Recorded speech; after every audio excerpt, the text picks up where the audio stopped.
नमस्कार मित्रांनो, राजमुद्रा अकॅडमीमध्ये तुमचं स्वागत आहे. आपण जे आपल्या लेक्चर सिरीजमध्ये राज्यसेवा मुख्यचा सिलेबस पूर्ण करण्याचा प्रयत्न करत होतो. सुरुवातीला HR आणि HRD हा विषय सुरू केला आहे. या लेक्चर सिरीजमध्ये आपण सक्सेस अकॅडमीच्या मानवी संसाधन विकास आणि मानवी हक्क या पुस्तकाचा अभ्यास करत आहोत. जर हे व्हिडिओ तुम्हाला आवडत असतील तर व्हिडिओ लाईक करत चला. जास्तीत जास्त तुमच्या मित्रांपर्यंत व्हिडिओ पोहोचवण्याचा प्रयत्न करा, जेणेकरून आपल्या चॅनलची रीच वाढेल आणि सर्व विद्यार्थ्यांना फायदा होईल. कारण यूट्यूबवरती अजून HRDवरती कोणतीच लेक्चर सिरीज आलेली नाही, त्यामुळे जास्तीत जास्त विद्यार्थ्यांना याचा फायदा व्हावा असा उद्देश आहे. तर या प्रत्येक लेक्चरची PDF आपल्या टेलिग्राम चॅनलवरती उपलब्ध आहे. ते टेलिग्राम चॅनलची लिंक डिस्क्रिप्शन बॉक्समध्ये दिलेलं आहे. तर आज आपण चौथा टॉपिक सुरू करत आहोत. चौथा टॉपिक कोणता आहे तर आरोग्य. HRDमधील म्हणजेच मानव संसाधन विकास या भागातील चौथा टॉपिक आहे आरोग्य. तर आज काय काय बघणार आहोत आजच्या या टॉपिकवरती? मंत्रालयाविषयी माहिती बघणार आहोत. त्याचबरोबर जागतिक आरोग्य संघटना, त्याची कार्य, त्याची स्थापना, त्याची उद्दिष्टे याचा अभ्यास करणार आहोत. त्यानंतर आपण हेल्थ रिलेटेड जी टर्मिनॉलॉजी आहे, बर्थ रेट, डेथ रेट अशी जी टर्मिनॉलॉजी आहे त्याचा अभ्यास या लेक्चरमध्ये करणार आहोत. तर सुरुवातीला आपण मंत्रालयाविषयी थोडक्यात माहिती बघूया. तर जेव्हा आरोग्य आणि कुटुंब कल्याण मंत्रालय स्थापन झालं स्वातंत्र्यानंतर, त्यावेळी त्याच्यात 4 विभाग होते. 4 विभाग कोणकोणते होते तर आरोग्य आणि कुटुंब कल्याण विभाग, दुसरा विभाग होता आयुष विभाग, तिसरा विभाग होता आरोग्य संशोधन विभाग आणि चौथा विभाग होता एड्स नियंत्रण विभाग. परंतु सध्या या मंत्रालयाअंतर्गत म्हणजेच आरोग्य आणि कुटुंब कल्याण मंत्रालयाअंतर्गत 2च विभाग कार्यरत आहेत. ते कोणकोणते तर आरोग्य आणि कुटुंब कल्याण विभाग आणि दुसरा आरोग्य संशोधन विभाग. त्यातील एड्स नियंत्रण विभाग होता, हा विभाग आरोग्य आणि कुटुंब कल्याण विभागात समाविष्ट करण्यात आला. म्हणजे हा विभाग होता तो या एड्स नियंत्रण विभाग होता तो आरोग्य आणि कुटुंब कल्याण विभागात समाविष्ट करण्यात आला. आणि जो आयुष विभाग होता त्याला 8 डिसेंबर 2014 रोजी स्वतंत्र मंत्रालयाचा दर्जा देण्यात आला. म्हणून तो आयुष विभाग हा आता मंत्रालय म्हणून ओळखला जातो, आयुष मंत्रालय म्हणून ओळखला जातो. आयुष मंत्रालयाची स्थापना किंवा स्वतंत्ररित्या मंत्रालयाचा दर्जा कधी मिळाला तर 8 डिसेंबर 2014 पासून आयुष विभागाला स्वतंत्र मंत्रालयाचा दर्जा मिळाला. तर आता आपण वर्ल्ड हेल्थ ऑर्गनायझेशनबद्दल माहिती बघूया. वर्ल्ड हेल्थ ऑर्गनायझेशन म्हणजे जागतिक आरोग्य संघटना, याची स्थापना कधी झाली तर 7 एप्रिल 1948ला याची स्थापना झाली. 7 एप्रिलला आरोग्य संघटनेची स्थापना झाली. म्हणून 7 एप्रिल हा जागतिक आरोग्य दिवस म्हणजेच वर्ल्ड हेल्थ डे म्हणून साजरा केला जातो. 7 एप्रिल हा दिवस. WHO एक संयुक्त राष्ट्राची एक विशेषीकृत संघटना म्हणजे स्पेशलाइज्ड एजन्सी आहे. संयुक्त राष्ट्रांच्या आर्थिक व सामाजिक परिषदेच्या अधीनस्थ ही कार्य करते. WHO कोणाच्या अधीनस्थ काम करते तर इकोसोक म्हणजेच संयुक्त राष्ट्रांच्या आर्थिक व सामाजिक परिषद याच्या अधीनस्थ ही WHO कार्य करते. तसेच WHO ही संयुक्त राष्ट्र विकास गट म्हणजेच युनायटेड नेशन डेव्हलपमेंट ग्रुपची सदस्य संस्था आहे.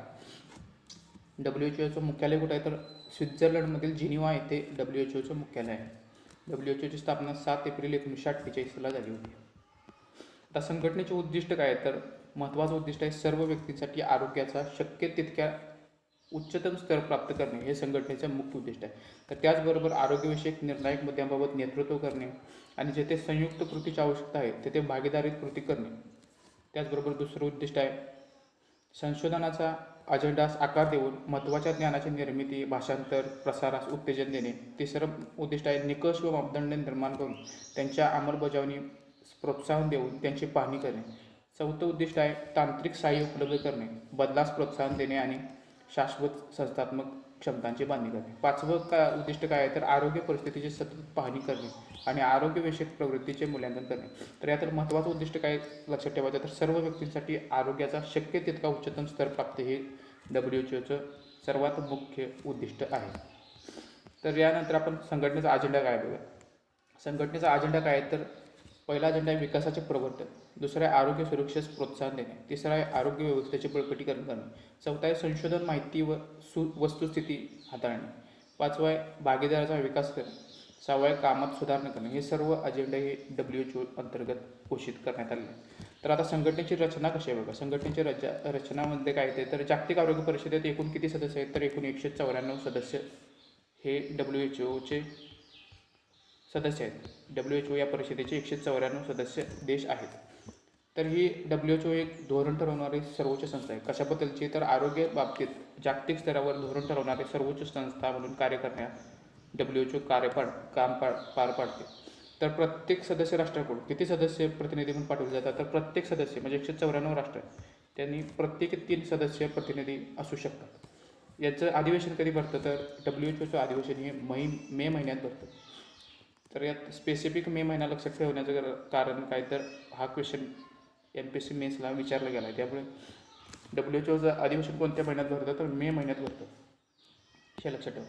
आता परिषदेची कार्य काय आहे ते बघा. परिषदेचे कार्य काय, तर पहिलं कार्य आहे संघटनेचे धोरण ठरवणे, दुसरं आहे महासंचालकांची नेमणूक करणे, तिसरं कार्य आहे संघटनेच्या वित्तीय धोरणांचे पर्यवेक्षण करणे व बजेटचे परीक्षण करून संमती देणे, चौथं कार्य आहे कार्यकारी मंडळाच्या कामांचे परीक्षण करून त्यास संमती देणे, आरोग्य क्षेत्राशी संबंधित करार करण्याचा किंवा नियमन करण्याचा स्वीकारण्याचा अधिकार हा परिषदेला आहे. तर महत्त्वाचे कार्य काय, तर धोरण ठरवणे, महासंचालकांची नेमणूक करणे, बजेटचे परीक्षण करून संमती देणे, कार्यकारी मंडळाच्या कामाचे परीक्षण करून त्यांना संमती देणे, आणि त्याचबरोबर आरोग्य क्षेत्राशी संबंधित करार करण्याचा किंवा नियमने स्वीकारण्याचा अधिकार हा परिषदेला देण्यात आला. आता कार्यकारी मंडळ काय ते बघूया.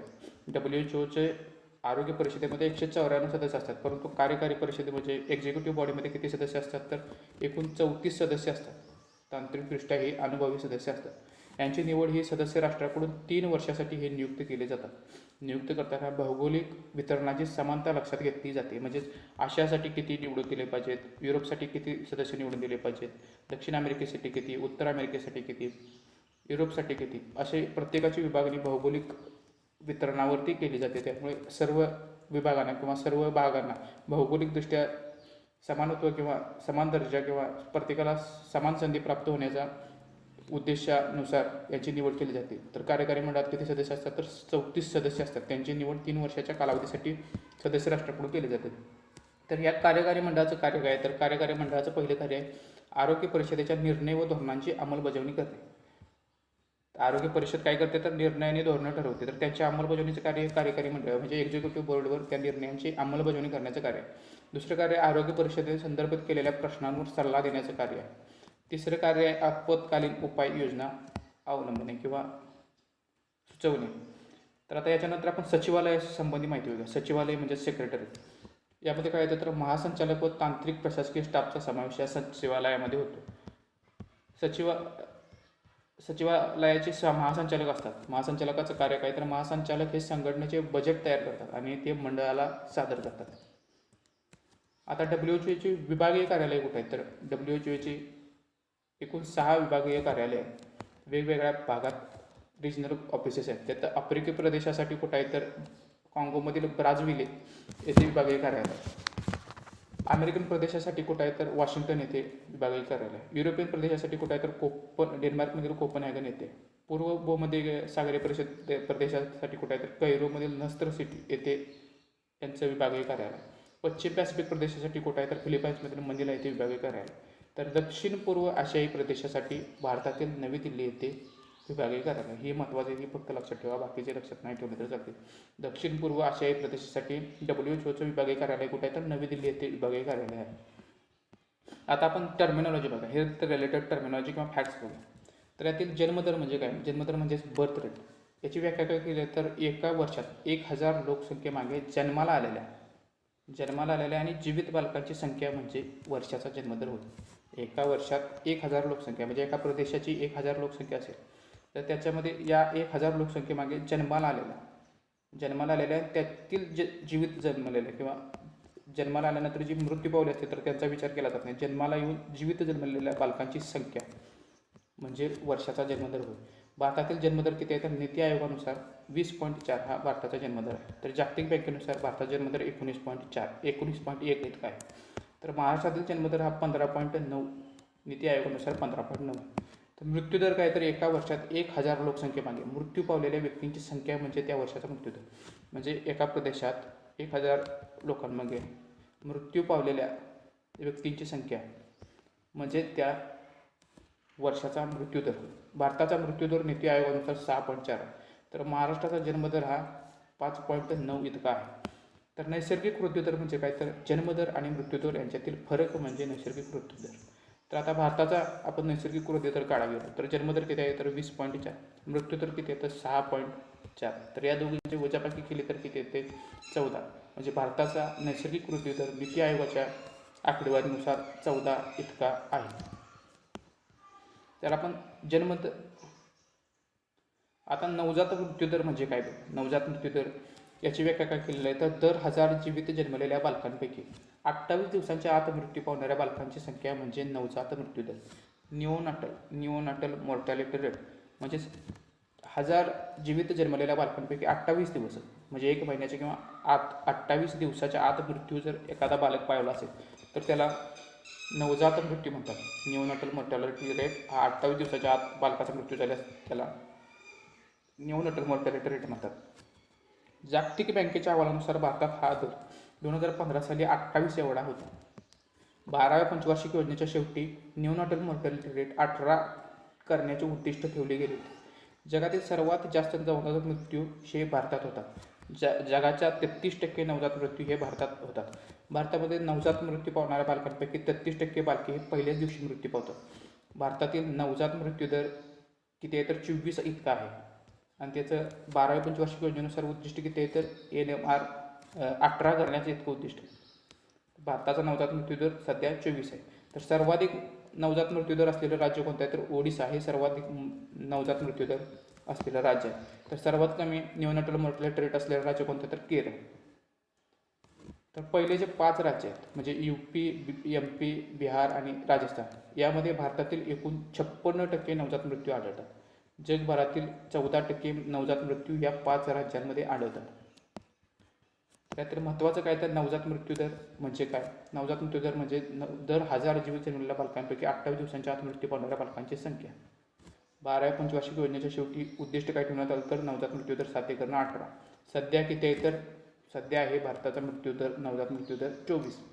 तर सर्वात जास्त आणि सर्वात कमी कोणत्या राज्याचा आहे? तर सर्वात जास्त नवजात मृत्यूदर ओडिशा राज्याचा आहे. सर्वात कमी नवजात मृत्यूदर हा केरळ राज्याचा. एवढी माहिती या नवजात मृत्यूदराबद्दल असणे माहिती गरजेचं आहे. आता पुढचा टर्मिनॉलॉजी कोणती आहे? तर अर्भक मृत्यूदर. अर्भक मृत्यूदर म्हणजे काय? तर इन्फॅन्ट मॉर्टॅलिटी रेट. यामध्ये काय सांगितलं आहे? तर दर 1000 जीवित जन्मलेल्या बालकांपैकी 1 वर्षाच्या आत नवजात मृत्यू म्हणजे 28 दिवसाच्या आत आणि अर्भक मृत्यूदर म्हणजे 1 वर्षाच्या आत मृत्यू पावणाऱ्या बालकांची संख्या म्हणजे अर्भक मृत्यूदर. निओनाटल मॉर्टॅलिटी रेट म्हणजे नवजात मृत्यूची व्याख्या काय दिली? तर दर 1000 जीवित जन्मलेल्या बालकांपैकी 28 दिवसाच्या आत मृत्यू पावणाऱ्या बालकांची संख्या म्हणजे नवजात मृत्यूदर. तर अर्भक मृत्यूदर म्हणजे दर 1000 जीवित जन्मलेल्या बालकांपैकी 1 वर्षाच्या आत मृत्यू पावणाऱ्या बालकांची संख्या म्हणजे अर्भक मृत्यूदर. आता भारतामध्ये अर्भक मृत्यूदरामध्ये 1990 सालच्या तुलनेत 53% घट घडून आलेली आहे. सध्या भारताचा इन्फॅन्ट मॉर्टॅलिटी रेट किती आहे? तर 34 इतका आहे. 12व्या पंचवार्षिक योजनेच्या शेवटी किती साध्य करायचा होता? तर 25 साध्य करण्याचं उद्दिष्ट ठेवण्यात आलं होतं. सध्या किती आपला 34 आहे.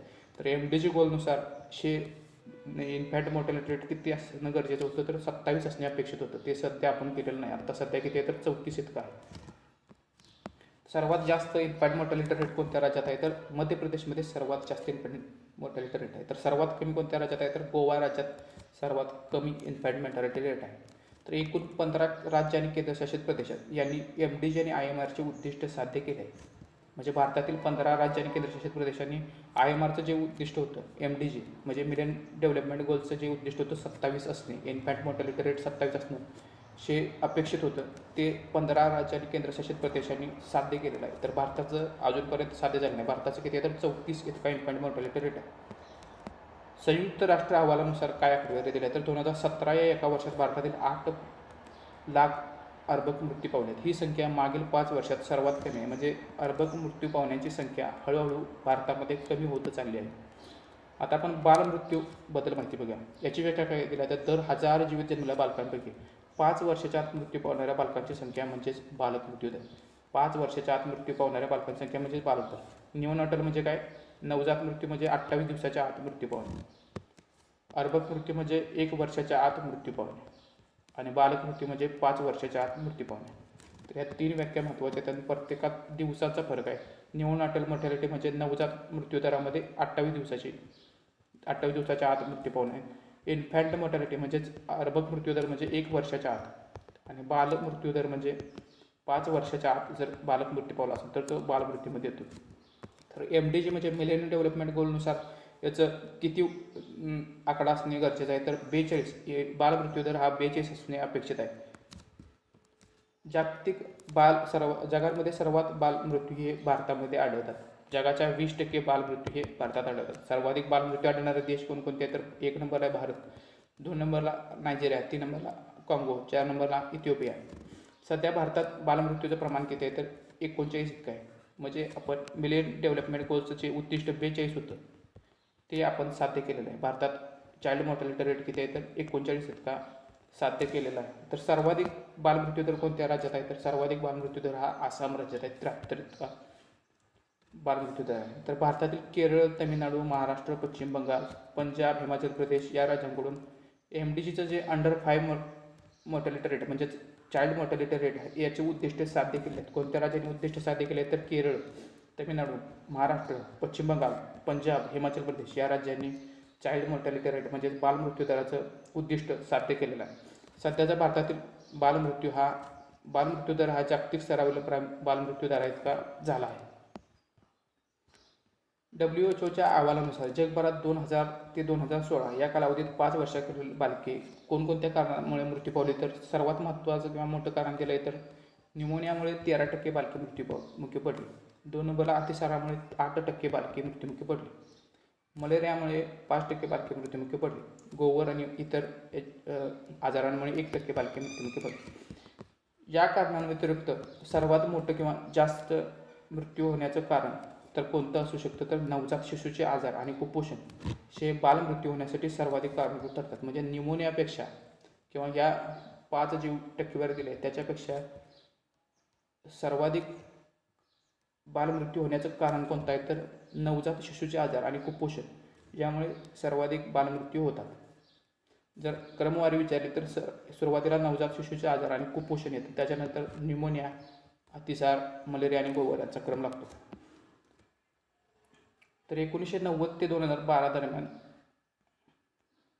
भारताच्या आकडेवारीमध्ये काय सांगितलेलं आहे तर नवजात मृत्यूदर हा 44% कमी झाला, बालमृत्यूदर हा 59% कमी झाला, अर्भक मृत्यूदर हा 53% कमी झाला.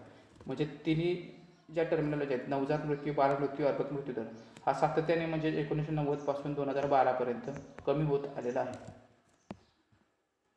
आता इंडिया न्यूबॉर्न ॲक्शन प्लॅन काय आहे ते बघा. जून 2014च्या जागतिक आरोग्य परिषदेच्या 67व्या सभेत एव्हरी न्यूबॉर्न ॲक्शन प्लॅन मांडला गेला आणि यामध्ये सहभागी होत भारताने इंडिया न्यूबॉर्न ॲक्शन प्लॅनची घोषणा केली. हा न्यूबॉर्न ॲक्शन प्लॅन कधी मांडला गेला तर जून 2014ला जी जागतिक आरोग्य परिषदेची 67वी सभा झाली होती त्याच्यामध्ये भारत सहभागी झाला होता. तर त्या सभेमध्ये एव्हरी न्यूबॉर्न ॲक्शन प्लॅन असा मांडला गेला. तर भारत यामध्ये सहभागी झाले नाही. भारताने स्वतःचा इंडिया न्यूबॉर्न ॲक्शन प्लॅन घोषित केला. याचे उद्दिष्ट काय होते तर 2030पर्यंत न्यूओनॅटल मॉर्टॅलिटी रेट प्रमाणे एक अंकी संख्येपर्यंत कमी करणे. न्यूओनॅटल म्हणजेच नवजात मृत्यूदर हा 1 अंकी संख्येपर्यंत कमी करणे आणि 2030पर्यंत स्टील बर्थ रेट 1 अंकी संख्येपर्यंत कमी करणे ही 2 उद्दिष्टे भारतानं इंडिया न्यूबॉर्न ॲक्शन प्लॅनमध्ये घोषित केली. आता माता मृत्यूदर काय ते बघूया. माता मृत्यूदर म्हणजेच मॅटर्नल मॉर्टॅलिटी रेट याची व्याख्या काय दिल्या तर दर 1,00,000 जीवित जन्मामागे म्हणजे 1,00,000 जीवित जन्मामागे. आधीच्या त्या 3 वाक्य होत्या त्याच्यामध्ये 1,000 जीवित जन्मामागे विचारलेल्या होत्या. तर 1,00,000 जीवित जन्मामागे माता मृत्यूदराची व्याख्यामध्ये 1,00,000 जीवित जन्मामागे प्रसूती दरम्यान किंवा प्रसूतीनंतरच्या 42 दिवसांच्या आत प्रसूतीनंतरच्या 42 दिवसांच्या आत मृत्यू पावणाऱ्या मातांची संख्या म्हणजे माता मृत्यूदर. मॅटर्नल मॉर्टॅलिटी रेट काय सांगितले तर 1,00,000 जीवित जन्मामागे प्रसूती दरम्यान किंवा प्रसूतीनंतरच्या 42 दिवसांच्या आत मृत्यू पावणाऱ्या मातांची संख्या म्हणजे माता मृत्यूदर.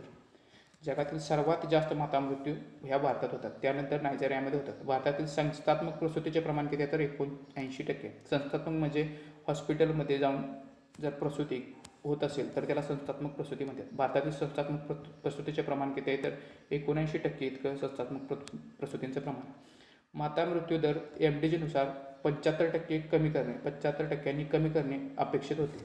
2015 पर्यंत मॅटर्नल मॉर्टॅलिटी रेट हा 109 इतका असायला हवा होता.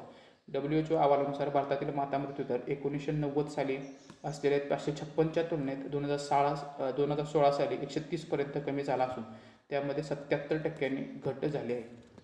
तर माता मृत्यू दर MDGनुसार 75% कमी करणे अपेक्षित होतं. तर भारतानं WHOच्या अहवालानुसार किती टक्क्यांनी घट केली तर 77% घट म्हणजे MDGचं जे उद्दिष्ट होतं ते भारतानं साध्य केलं होतं. तर ह्या 75% कमी करून किती असणे अपेक्षित होतं, तर 109 इतका असायला अपेक्षित होतं 2015पर्यंत. परंतु भारताचा किती आहे तर 2016पर्यंत 130 इतका आहे. मॅटर्निटी मॉर्टॅलिटी रेट हा भारताचा 130 आहे, तो 109 असायला होता. प्रगती जरी असली तरी अजून आपण MDGचं उद्दिष्ट आकडेवारीमध्ये साध्य केलेलं नाही. सध्याचा माता मृत्यू दर हा 130 असून शाश्वत विकासाच्या उद्दिष्टानुसार 2030 सालापर्यंत 70पर्यंत कमी करायचे आहे. म्हणजे MDGचा उद्दिष्ट मिलेनियम डेव्हलपमेंट गोलनुसार किती असणे अपेक्षित होतं तर 109. आपण किती साध्य केलं तर 130. 109 कुठल्या सालापर्यंत साध्य करणं अपेक्षित होतं 2015पर्यंत. त्याच्यानंतर सस्टेनेबल डेव्हलपमेंट गोल घोषित करण्यात आले. सस्टेनेबल डेव्हलपमेंट गोल अंतर्गत किती ठेवले उद्दिष्ट तर 70 इतकं ठेवलं आहे. हे उद्दिष्ट कधी साध्य करायचं 2030 सालापर्यंत भारतानं 70 मॅटर्निटी मॉर्टॅलिटी रेट 70 करणे अपेक्षित आहे. आता भारतातील माता मृत्यू दर सर्वाधिक कोणत्या राज्यात आहे तर हायेस्ट आहे आसाममध्ये आणि सर्वात कमी कोणत्या राज्यात आहे तर केरळमध्ये. तर याच्यामध्ये हायेस्ट कोणत्या राज्याचा आहे ते लक्षात ठेवा. भारताचा किती आहे हे लक्षात असणं गरजेचं आहे. तर निओनेटल मॉर्टॅलिटी रेट म्हणजेच नवजात मृत्यू दर सर्वात जास्त ओडिसाचा आहे आणि भारताचा ओव्हरऑल निओनेटल मॉर्टॅलिटी रेट किती आहे तर 24 आहे. तर इन्फॅन्ट मॉर्टॅलिटी रेट म्हणजेच अर्भक मृत्यूदर सर्वात जास्त कोणाचा आहे तर मध्य प्रदेशचा आहे. अर्भक मृत्यूदर हा सर्वात जास्त मध्य प्रदेशचा आहे आणि भारताचा अर्भक मृत्यूदर किती आहे तर 34 इतका आहे. अंडर 5 मॉर्टॅलिटी रेट म्हणजे चाइल्ड मॉर्टॅलिटी रेट सर्वात जास्त कोणाचा आहे तर आसाम या राज्याचा आहे. भारताचा अंडर 5 मॉर्टॅलिटी रेट किती आहे तर 39 इतका आहे. MMR म्हणजेच मॅटर्निटी मॉर्टॅलिटी रेट सर्वात जास्त कोणत्या राज्याचा आहे तर आसामचा आहे. भारताचं किती आहे तर 130. निओनेटल मॉर्टॅलिटी रेट सर्वात जास्त ओडिसाचा. इन्फॅन्ट मॉर्टॅलिटी रेट सर्वात जास्त मध्य प्रदेशचा. अंडर 5 मॉर्टॅलिटी रेट म्हणजे चाइल्ड मॉर्टॅलिटी रेट सर्वात जास्त आसामचा आणि मॅटर्नल मॉर्टॅलिटी रेट हा सर्वात जास्त आसामचा. आता एकूण जननदर म्हणजे टोटल फर्टिलिटी रेट म्हणजे काय तर याची व्याख्या दिली. एक महिला आपल्या जीवन काळात किती मुलांना जन्म देते यावरून एकूण जननदर काढला जातो. म्हणजे समजा जर एक महिला एका पूर्ण तिच्या आयुष्यात जर 3 मुलांना जन्म देत असेल तर तिचा जनन दर किंवा टोटल फर्टिलिटी रेट हा 3 आहे. 2 मुलांना देत असेल तर तिचा फर्टिलिटी रेट हा 2 आहे. तर भारतातील ॲव्हरेज काढून भारतातील 2016 साली टोटल फर्टिलिटी रेट हा 2.3 इतका होता. सर्वात कमी टोटल फर्टिलिटी रेट असणारे राज्य कोणते तर 1.6 इतका टोटल फर्टिलिटी रेट हा गोवा पश्चिम बंगाल या राज्यांचा. 1.7 हा तामिळनाडू पंजाब हिमाचल प्रदेश दिल्ली या राज्याचा. महाराष्ट्राचा किती आहे तर महाराष्ट्राचा 1.8 इतका टोटल फर्टिलिटी रेट आहे. सर्वात जास्त कोणाचा तर बिहारचा 3.3 आहे.